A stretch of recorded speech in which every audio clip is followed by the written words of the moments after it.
नमस्कार, welcome to the next episode of wealth creators और मैं रत्ना गुप्ता एक बार फिर आप सब लोगों का तहे दिल से स्वागत करती हूँ आपके अपने चैनल वेल्थ क्रिएटर्स पर।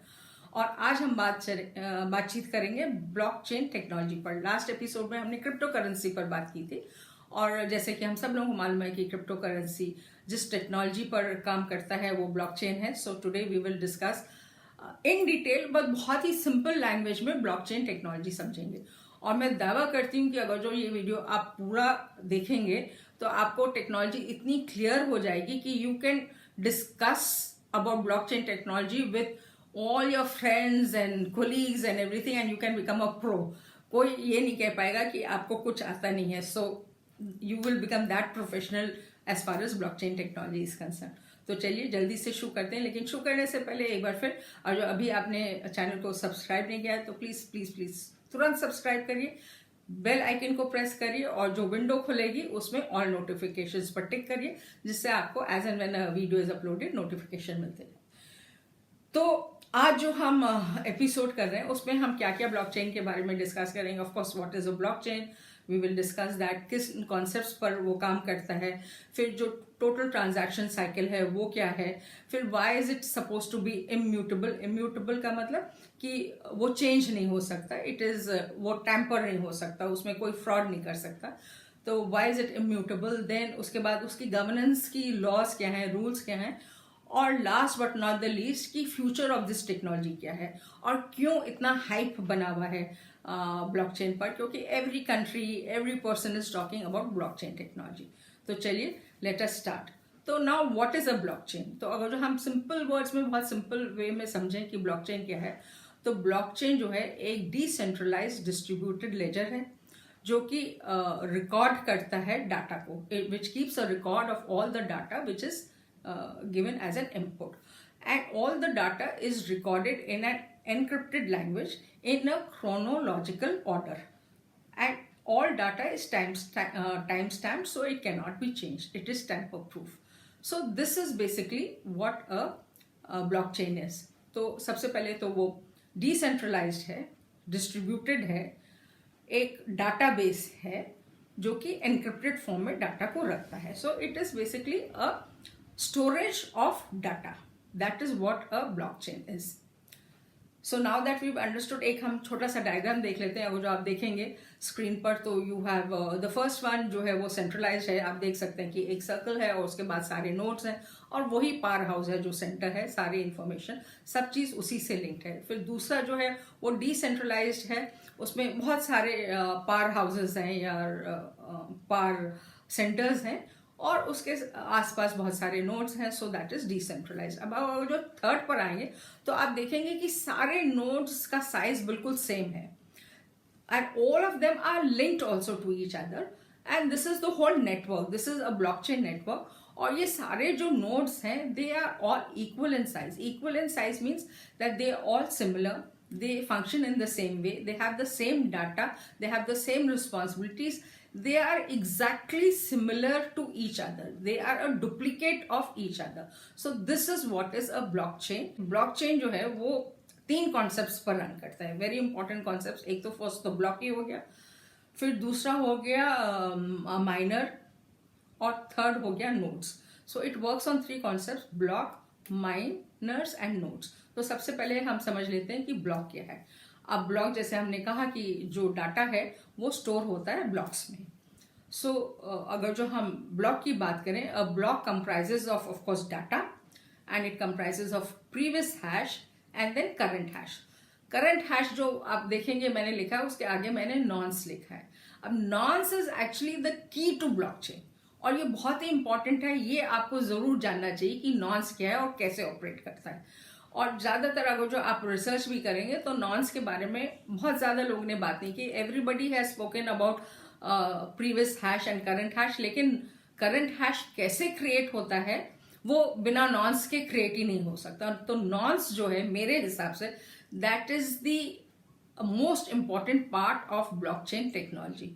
तो चलिए now let us start about talk about the data. तो आज जो हम बातचीत करेंगे डाटा के बारे में या किसी भी चीज के बारे में, तो हम अपना सारी बातचीत हम बिटकॉइन जो एल्गोरिदम यूज करता है या उसके बारे में उसको बेसिस लेके बात करेंगे, क्योंकि ओवर अ पीरियड बहुत सारी क्रिप्टो करेंसीज आ गई हैं और बहुत सारी crypto currencies different different algorithms use कर रही हैं. But Bitcoin being the largest blockchain and the first cryptocurrency to evolve, तो हमने अपना जो आज का वीडियो है उसका बेसिस जो है वो बिटकॉइन ही रखा है, और वो जिस ब्लॉकचेन को, जिस एल्गोरिदम को यूज करते हैं उसके साथ ही हम बात करेंगे.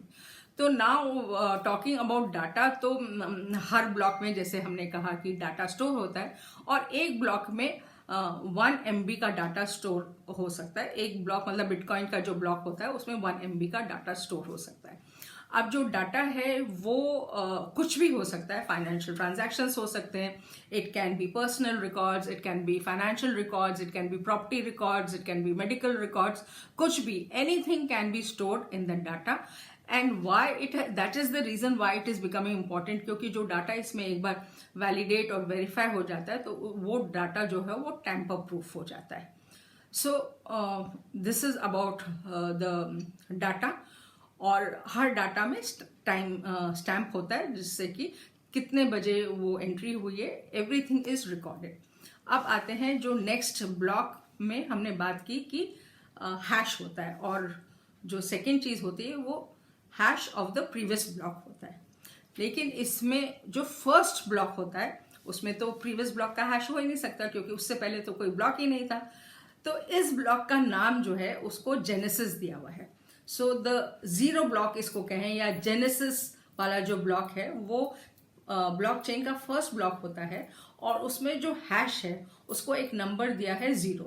So when you calculate the hash of this current genesis block, तो उसमें जो डाटा है वो +0 वो फीड होएगा. This is the input which will be given to the algorithm to give the output which is a 64-bit hash of the current block.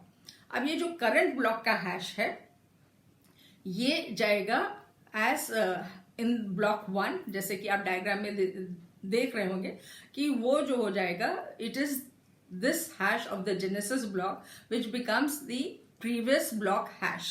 ये same figure 64-bit की जाएगी, और फिर ये जो हैश है ये it becomes a part of the input data. तो जब हम ब्लॉक 1 का हैश क्रिएट करेंगे तो उसमें जो भी डाटा रिकॉर्डेड है वो जाएगा प्लस प्रीवियस ब्लॉक का हैश होएगा, और ये इनपुट हो जाएगा. इसके बेसिस पर जो हैश आएगा वो record होएगा as hash of block number 1, and then this hash of block number 1 will become the hash of the previous block in block number 2, and then again it will become a part of the input, and a hash is created of the current block, that is block number 2, and so on and so forth. तो सारे blocks जो हैं वो इस hash की वजह से chain हो जाते हैं, बिकॉज प्रीवियस ब्लॉक का हैश करंट ब्लॉक में है, करंट ब्लॉक का हैश आगे वाले में है. तो इस तरह से तो it is the hash which change the blocks together. और अगर जो आप किसी भी ब्लॉक में कोई भी डाटा चेंज करेंगे तो हैश चेंज हो जाएगा, और जो हैश चेंज हो जाएगा तो आगे के सारे ब्लॉक्स जो हैं वो डी लिंक हो जाएंगे, और उनको लिंक करने के लिए आपको सारे ब्लॉक्स के हैशेस चेंज करेंगे. तो चलिए let us now understand what is a hash. तो हैश इज अ फंक्शन जिसमें कि आप कोई डाटा किसी एल्गोरिदम में फीड करते हैं. सो जो आउटपुट होता है वो हमेशा फिक्स्ड लेंथ का होगा. तो आप कुछ भी इनपुट दें, मतलब मान लीजिए आपने इनपुट दिया राम, ये आपका एल्गोरिदम में आपने इनपुट दे दिया राम, ये आपका डाटा है. तो जो आउटपुट होएगा वो फिर भी राम का जो आउटपुट आएगा वो 64 बिट्स का ही आएगा, या जो भी फिक्स्ड लेंथ है उतने ही लेंथ का आउटपुट आएगा. और जो मान लीजिए मैंने 500 सेंटेंसेस का इनपुट दे दिया example, then also the output will be of the same fixed length, that is 64 bits. So this is the rule number 1 of hash, कि जो भी input हो, जो output है वो fixed length का होएगा, number 1. नंबर 2 है कि अगर जो आप कुछ भी slightest of change in the input, the output will change drastically. मतलब आपको कहीं से समझ में नहीं आएगा कि ये इतने से चेंज से आउटपुट इतना चेंज हो गया, क्योंकि 64 बिट्स का है तो कुछ भी हो सकता है. तो सपोज मैंने एक इनपुट दिया, माय नेम इज कल्पना गुप्ता. अब उसका एक आउटपुट आ गया। अब मैंने दोबारा कल्पना गुप्ता में एक डॉट लगा दी, या मैंने कल्पना को स्मॉल के से कर दिया, या मैंने एक कॉमा लगा दिया, तो अब जो मैं इनपुट दूंगी और जो आउटपुट होएगा वो आउटपुट कहीं से भी, दूर दूर से भी फर्स्ट आउटपुट से नहीं मिलता होगा। It is totally different. मतलब आप ये सोच ही नहीं पाएंगे कि इनपुट में खाली एक फुल स्टॉप का फर्क था और आउटपुट इतना फर्क हो गया। सो अगर जो आप फिर वापस my name is Kalpana Gupta input देंगे तो फिर आउटपुट सेम ही होगा जो पहले वाला था। So the same input will give you the same output, but the slightest change, तिनका भर भी अगर जो आपने फर्क कर दिया, the minutest of change, whether it is a full stop और it is deletion of a full stop, कुछ भी आपने किया तो आउटपुट आपका बिल्कुल डिफरेंट हो जाएगा। So this is the rule number 2 of hash. तो we have understood this. So this is hash of the. Now let us come to nonce, जो हमने कहा कि थर्ड होता है hash of the current block. अब ये हैश जो है वो कैलकुलेट कैसे होता है? ये अगर जो खाली कैलकुलेशन होना था तो जैसे ये जो माइनर्स जो बैठे रहते हैं, they use computers of very high computational capacity, बहुत एनर्जी कंज्यूम करते हैं, तो उनके लिए तो, और जो आप इनपुट देंगे तो with in fractions of a second वो आउटपुट आ जाएगा। तो टेम्परिंग तो बहुत इजी हो गया, फिर तो वो सारे क्या हजारों ब्लॉक्स का हैश चेंज कर सकते हैं। अगर जो उन्होंने सपोज 250 ब्लॉक्स की ब्लॉकचेन है और जो उन्होंने 50th ब्लॉक में चेंज किया है, तो 200 ब्लॉक्स का हैश चेंज करने में उनको कितना टाइम लगेगा? मे बी ओनली 50 सेकेंड्स और लेस देन अ मिनट, तो it can easily be change. But ऐसा नहीं है, it is not so easy. Why it is not easy? That is because of nonce. अब क्या होता है, जब एक ब्लॉक कंप्लीट हो जाता है तो सिस्टम जो है वो एक मैथमेटिकल प्रॉब्लम जनरेट करती है जो कि माइनस को सॉल्व करनी है, और ये मैथमेटिकल प्रॉब्लम जो है वो एक हैश क्रिएट करता है। It creates a hash, and वो कुछ भी प्रॉब्लम हो सकती है। वो कह सकता है कि आपका जो हैश की वैल्यू है वो ये वैल्यू होनी चाहिए, या इससे ज़्यादा होनी चाहिए, 2 नॉचेस ज़्यादा होनी चाहिए, या इसके 2 नॉचेस कम होनी चाहिए। कुछ भी, एनी डिफिकल्ट मैथमेटिकल प्रॉब्लम वो जनरेट करके सिस्टम में डाल देता है कि this is what is to be done. अब कैसे इस प्रॉब्लम को कैसे सॉल्व करेंगे? अब ये काम हो जाता है सब माइनस का। So how can they change, how can they get that hash? क्योंकि आप डाटा चेंज नहीं कर सकते, आप प्रीवियस हैश नहीं चेंज कर सकते, ये तो फिक्स्ड है इनपुट्स। तो क्या इनपुट डालें जिससे कि वो फिगर आ जाए? तो ये यहां पर आता है नॉन्स।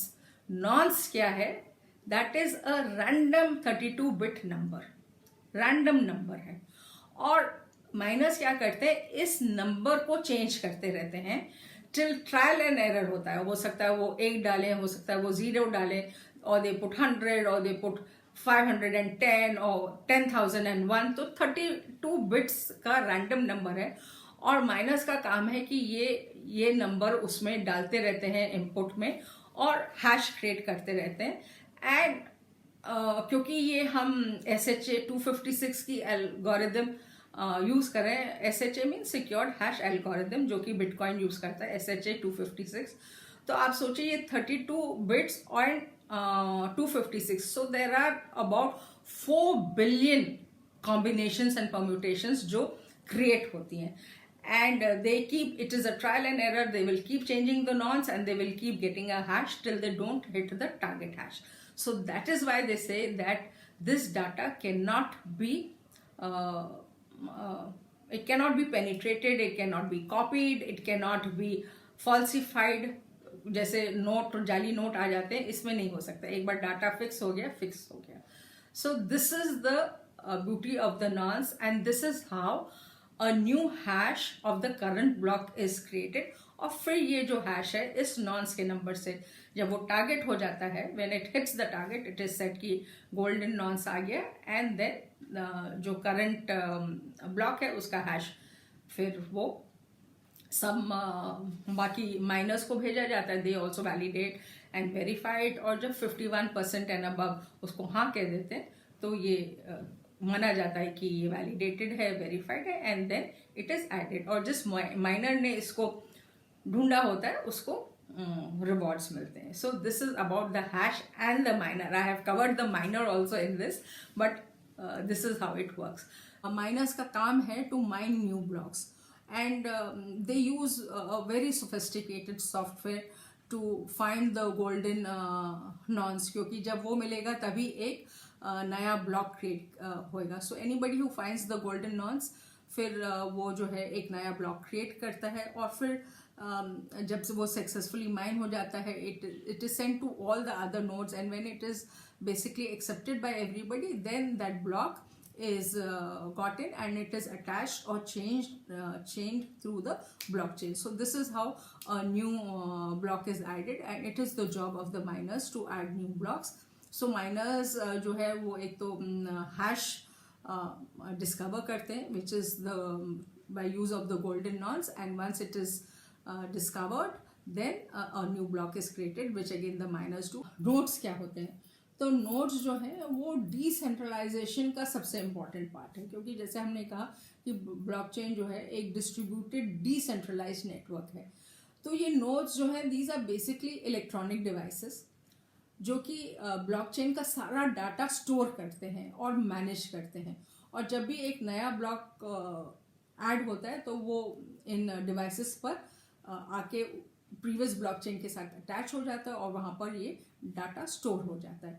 So basically they keep the network working and they store the data. All the nodes have a copy of the blockchain and it is exactly similar to the copies which is present with the other nodes.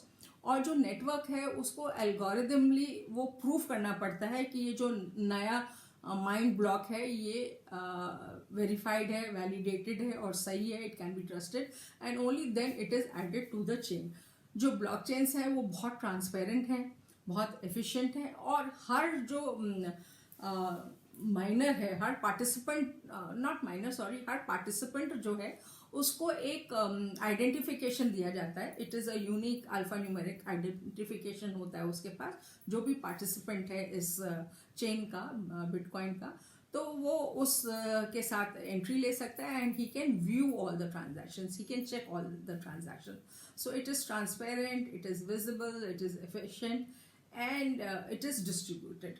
So this is about the nodes. तो हमने तीनों concepts के बारे में बात कर ली. हमने blocks के बारे में बात कर ली, ब्लॉक्स में data, previous hash, current hash के बारे में बात कर ली, करंट हैश कैसे क्रिएट होता है और कैसे ब्लॉक्स में चेन को चेन किया जाता है उसके बारे में बात कर ली. Then we have spoken about miners, we have spoken about the nodes. Now let us understand कि हाउ अ ट्रांजैक्शन, जो ट्रांजैक्शन की साइकिल है वो कैसे होती है. सो बेसिकली एक ट्रांजैक्शन होता है, वो नेटवर्क में आ जाता है कि ये ट्रांजैक्शन हुआ है. अब इस ट्रांजैक्शन का ऑथेंटिकेशन होना चाहिए, तो उस ऑथेंटिकेशन के लिए उस ट्रांजैक्शन का एक ब्लॉक क्रिएट हो जाता है, और ये ब्लॉक जो है हर नोड को भेजा जाता है.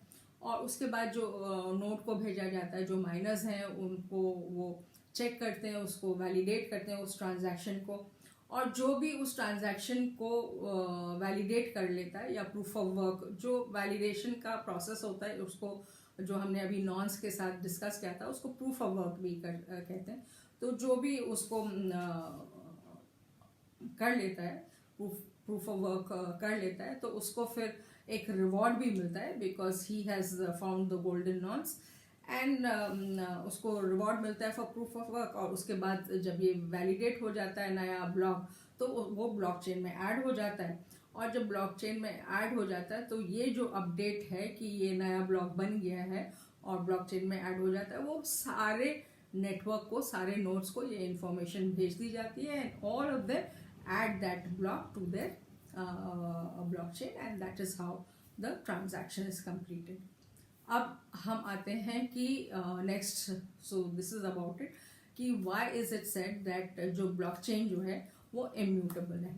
तो जैसे हमने देखा कि ब्लॉकचेन इसलिए इम्यूटेबल है क्योंकि इट इज़ लिंक्ड, और अगर जो किसी का भी डाटा, किसी एक ब्लॉक का डाटा चेंज करना है तो उसको आगे सारे ब्लॉक्स का डाटा चेंज करना पड़ेगा. Not only of one node, it has to change the data of all the nodes, which is absolutely impossible. और secondly ये है कि उसको अगर जो खाली उसको हैश क्रिएट करना होता, डाटा डालता हैश होता, तो वो तो फ्रैक्शन में होता। लेकिन क्योंकि नॉन्स है इसमें, तो उसको वो it has to compute every time. जैसे ही वो डाटा चेंज करेगा तो दूसरा हैश भी उसके साथ लिंक होना पड़ेगा, नहीं तो वो अलग से दिख जाएगा कि ये ब्लॉक जो है ये टेम्पर्ड विथ है, और सिस्टम नेटवर्क उस नोड को हटा देगा अपने सिस्टम से। So it has to change the hash of all the subsequent blocks also जो आगे हैं, not only of one blockchain but of all the blockchains, और there are so many nodes in this thing. So इतनी सारी energy चाहिए, इतनी सारी computational part चाहिए कि it is practically impossible for him to do it.